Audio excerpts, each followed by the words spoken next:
हाँ हाँ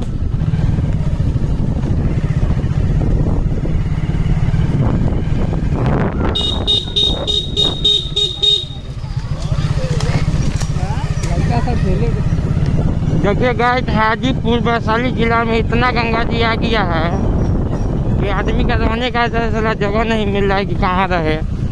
यहाँ आदमी लोग गाय का नहा रहा है, सेवन किया जा रहा है। यहाँ बच्चा लोग देखिए क्या कर रहा है। बच्चा लोग कुछ मछली के पकड़ने में लगा हुआ है। मछली पकड़ा रहा है बुआ। आप लोग दिखा रहे हैं अभी लोग, हम लोग का गाड़ी चल रहा है।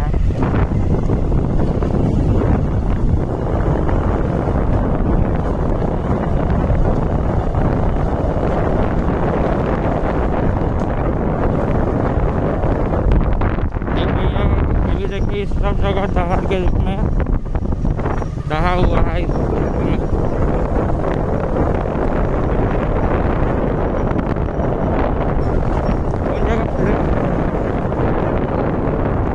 हाजीपुर वैशाली जिला नवादा में इतना दहाड़ा किया है कि गरीब आदमी के जाने का सुविधा नहीं दिया जा रहा है सरकार।